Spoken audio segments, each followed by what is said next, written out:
Subscribe to our YouTube channel and press the bell icon to get the latest updates. नमस्कार, मैं पिंटू सिंह यादव आप सभी का स्वागत करते हैं न्यूज लाइव में। दोस्तों, जदयू के पूर्व अध्यक्ष शरद यादव 75 साल की उम्र में निधन हो गया है और उनके निधन की खबर सबसे पहले बेटी सुभाषिनी यादव की तरफ से ट्वीट करके दी गई।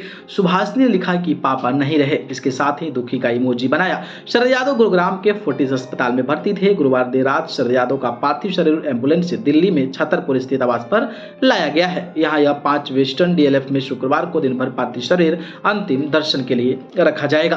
शरद यादव 7 बार लोकसभा के सांसद रहे हैं, वे केंद्रीय मंत्री भी रहे हैं। इसके साथ ही जयप्रकाश नारायण से लेकर चौधरी चरण सिंह और अटल बिहारी के साथ भी काम करने का लंबा अनुभव जो है समेटे थे।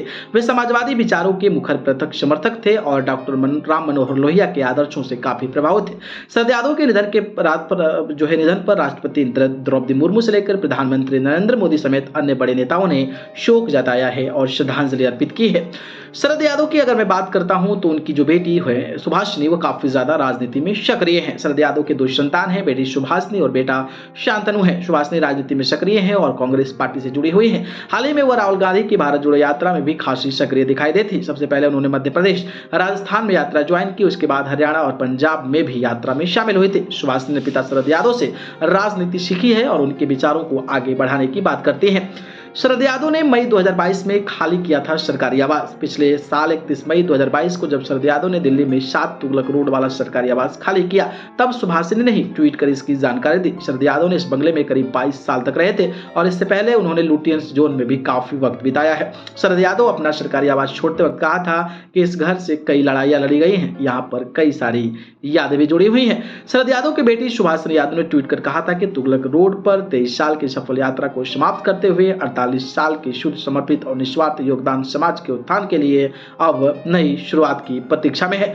2020 में कांग्रेस में शामिल हुई थी सुभाषिनी। बता दें कि सुभाषिनी यादव 2020 के विधानसभा चुनाव के समय कांग्रेस में शामिल हो गए थे और उन्होंने बिहारीगंज विधानसभा सीट से चुनाव लड़ा था। हालांकि चुनाव हार गए।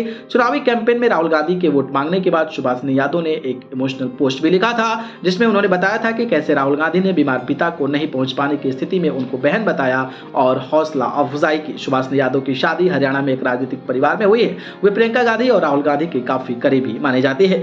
बेटी विरासत संभालने आगे आई लेकिन हार गई। शरद यादव का बिहार की मधेपुरा लोकसभा सीट से लगाव रहा है।